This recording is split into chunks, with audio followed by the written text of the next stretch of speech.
96.5 KLH. I'm Dave, along with Doreen and Gino, and we're hosting the Miracle Marathon benefiting Children's Wisconsin.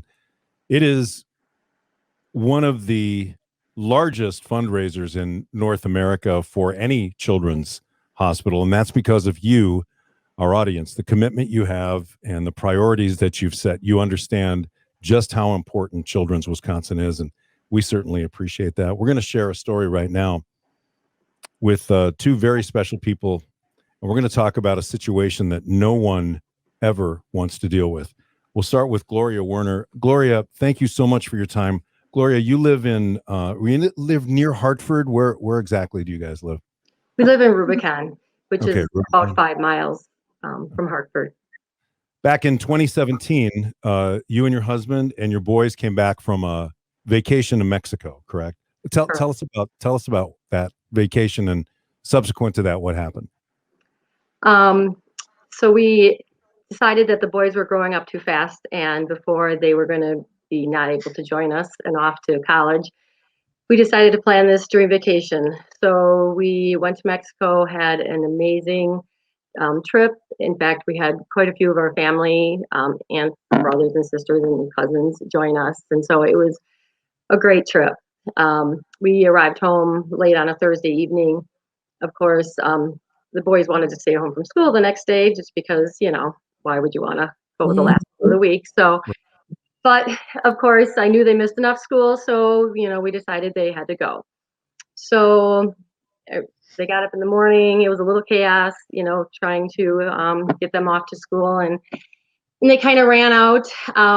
Cade was upset and mad because his phone didn't charge. And of course, that's devastating to a 14-year-old. But anyway, they left, and I went to go get ready for the day, and my phone was in the kitchen, and I noticed, like, just a few minutes later, my phone was ringing. And I thought, that's weird. So I came running out, and I noticed I missed a call from our oldest, Cody.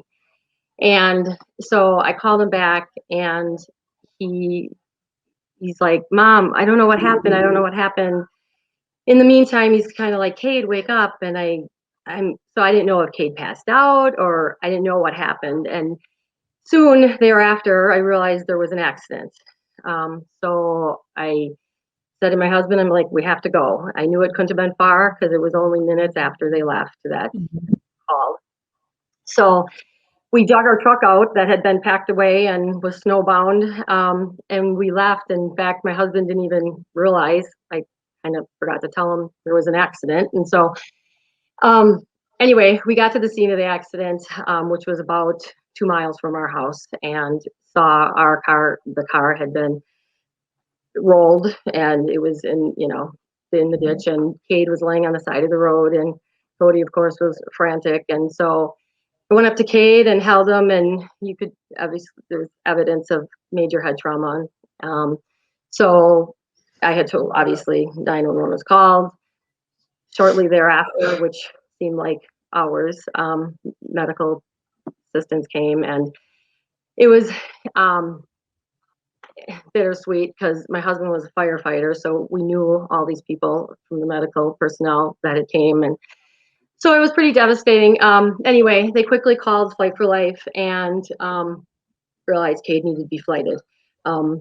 When I overheard him say that he was going to be flighted to Children's, I got to say there was a bit of relief because I'm like, great, he's going to the best place he can be. So they flighted him to Children's. We went home, packed a bag, and headed to Children's. We got there, and they were ready for us. They told us where to go, and we immediately went up to the floor and had a meeting with the neurologists and the doctors. So they told us, by the time we got there, they had scans of his brain and his whole body. So they knew that pretty much he was untouched, except his head took the brunt of the trauma. So they told us that he was, that they could do, we had two choices. They could do surgery to relieve the pressure on his brain and hope that there was no more damage, or we could wait and see, but the chances of no more swelling and no more damage were pretty slim. The chance of during surgery, also, they didn't know if he'd make it, but we felt like that was our best option to give him the best chance of less brain damage. So we did. He made it through. That was obviously Friday afternoon. The next 3 days were up and down, roller coaster. And then we thought we were, there was a couple little glimmers of, hope. Like he squeezed my hand one time, and when they took his head wrap off, and of course, as a mom, I think you like to, look for any hope that you can. But then Tuesday morning, I knew that there was a whole episode happened anyway, that his levels went to crazy, and they kind of figured that there was more damage that had been done to his brain. So they then had a meeting with us and told us that they had to do more testing, and they weren't sure, but that's when we were approached with organ donation. And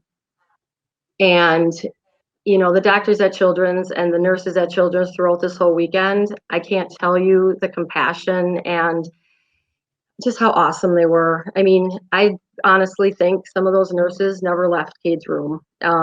They took care of him like he knew what was going on, and the doctors, like every morning and night, I think they had like a meeting, and there was a team of doctors. It's not like there was one doctor. There was a team of doctors from every aspect of him that talked and conversed, and they allowed us to even be in on that conversation if we wanted to be, so we could chime in. So when they had the meeting with us on Tuesday, they said that they wanted to do they asked us if we ever considered organ donation. So obviously we knew at that point, we knew that it wasn't looking good. And of course, I looked at my husband, and we kind of like, absolutely, Cade would have thought that was so awesome to be able to help someone else. I mean, he loved the elderly, he loved children, he was a giving kid. He would have thought that was really, really cool.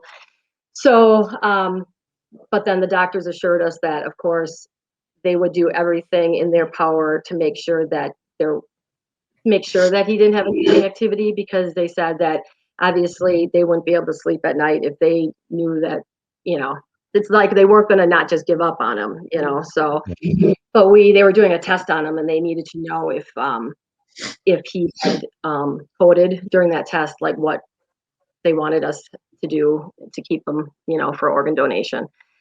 So anyway, they did that. He made it through, but then we found out there was no brain activity, and so then we opted for organ donation. And so then Tuesday evening he passed, and again, like after we had left the hospital, and that the staff at Children's and the organ procurement specialists that talked to us through Donate Life University, they called us, like, I swear, every 4 to 6 hours, and they're like, we're done with the tests. We know that we can, he was able to donate 4 organs. And so his heart, his liver and pancreas, and both his kidneys.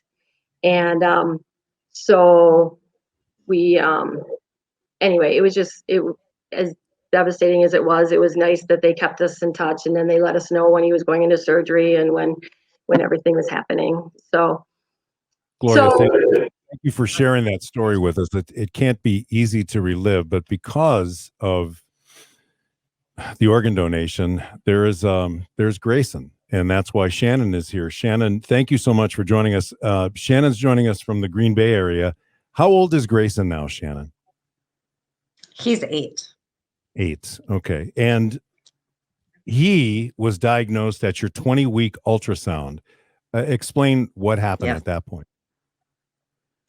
I was seeing my doctor in Green Bay, and we had our normal 20-week ultrasound to find out the sex. And there's a lot of shuffling going on, doctors in and out, and I'm like, there's something wrong. And they came in and told me that he looked like he had a number of congenital heart defects, and that they wanted to send us to Children's Hospital. So I was sent to Children's Hospital in Freighter. They tag teamed together to do the rest of my prenatal care and to monitor Grayson as to what would happen when he was born, so they would be prepared for that. So I continued on my prenatal care there. I was there monthly. I had additional weekly ultrasounds in Green Bay and that were sent to Children's in Freighter. And then I ultimately was induced and delivered at Children's Hospital, so they could take him immediately and assess the situation and what needed to be done at that time. And he suffered from heart failure at a very young age. He was less than a year old, wasn't he? Yes. He had his first heart surgery at 8 days old, and then he had another one at 6 months old. And then he seemed to be doing pretty good. And at about 10 months, he went into heart failure. And we talked at that time about the transplant list, and he was on a bunch of medication in the hospital, and he kind of just did a 180 and turned around, and they're like, "Oh, I think we'll just kind of let you take him home and we'll watch him." So we did, and he was great for 3 years. We saw the cardiologist at Children's constantly, and they were monitoring him, and it got to a point right around his 4th birthday that our cardiologist said, I think I want you to talk to our transplant team, because I think eventually he's probably going to have to be there. Not now, but I think we should start introducing you to this team. So we started seeing that team probably about 3 months before he actually went into heart failure again. So we were very comfortable with that team. They were very comfortable with him and his diagnosis and his previous surgeries. And I brought him in to Green Bay emergency room actually in January of 2017, thinking that he just had a respiratory infection because his heart was doing so well. And he tended to get a lot of respiratory infections. And we were there. They called the transplant team that had been seeing him, and they said, "No, we want him here now." And we were sent via ambulance to Children's in Milwaukee at that time. And within 2 days, we were placed on the transplant list. The obvious question here is, how do you two families know one another? How did you come to be aware of one another? How did one find out about the other? Well, it's actually very interesting. So Grayson got his transplant. We waited 43 days on the transplant list. In the meantime, Grayson's heart started to fail extremely bad. And our surgeon, who had done all of Grayson's surgeries, was very actively looking for the best approach to bridge him to transplant. And he walked in the room one day and he said, "I don't think we can wait anymore. I think we need to do something."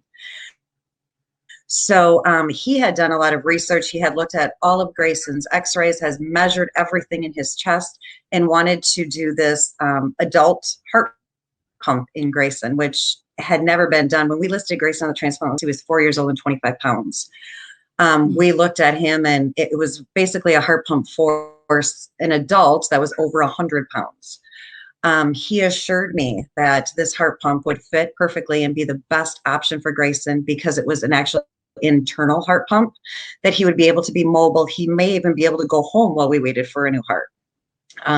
The other option was a heart pump that actually is all outside of the body. It's a very, very large machine. You have to be inpatient.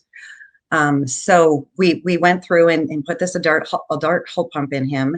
And he's probably the youngest child he is for sure the youngest child in the United States, probably in the world, that has ever gotten this heart pump. And it was very successful.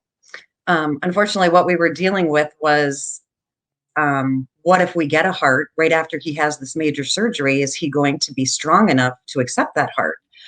So that was a really big struggle that we all had, and we had to talk about it as a team, us as parents, and then the team at Children's. And we decided to do it. And 8 days later is when I got the call that we got a heart. And I was just like, "Oh my goodness, is my child strong enough to take this heart? It's only been 8 days since he had major surgery." And our surgeon and our transplant team said, "I think this is a great match for Grayson. I think we need to do it." So we did it. And I happen to have a coworker of mine that is from the West Bend area. And when I told her that we had gotten this heart, and then it was, a day and a half later, I think by the time he went to surgery, she sent me Cade's obituary and said, I think this could be Grayson's heart donor. And and I didn't know for sure. I knew I was going to have to wait at least a year to be able to reach out to the donor family. And I always thought that in the back of my head. I always had Cade's obituary in the back of my head thinking, could this be his donor? In the obituary that Cade had, Gloria indicated that his organs were donated and his heart went to a small child. The only thing I knew about our donor was that he was older, and that because Grayson had so much work done on his heart, he had a lot of room because his heart was so enlarged. So normally for a heart transplant, they can go up about 20 pounds from your weight. We could go up 100 pounds. So I knew it was an older child. And when I saw Cade, he was 14, but he was a pretty tiny 14-year-old. And in my heart, I just knew that this was the family. So it was actually, about 8 months, I think, after Grayson got his transplant. And I went in for one of our monthly visits to Children's. And at that time, I was just going to say, when can I write a letter to the donor family? I was extremely torn because I had an extremely hard time with the fact that someone else's child and some other family had to go through this for my child to live. But at that time I had made peace, and I just wanted to reach out to the donor family to thank them and tell them how much I appreciate it. And when I went in at that 8 months, I said, okay, when I come in and at my 12th month, can I write the letter? And they handed me a letter. And Gloria had already written a letter and had came to me early. And I was leaving that appointment to go do an interview in Milwaukee on iHeartRadio. And I thought to myself, oh my goodness, I don't know if I can read this letter right now because I'm going to be an emotional wreck. So all I did was I had called my husband and said, I got the letter. And he said, just open it. Don't read it. Just open it and look if they signed their name. So that's what I did. And on the bottom it said Tom, Gloria, and Cody. And I knew it was the same family. So I had already found her on Facebook and I had already seen the family. So what I did was I just reached out to her directly because I didn't want to wait months to the network. So I reached out to her directly. And I think it was a couple of weeks later, they drove up to Green Bay and we met before Christmas. And we have been extremely close. We talk every week.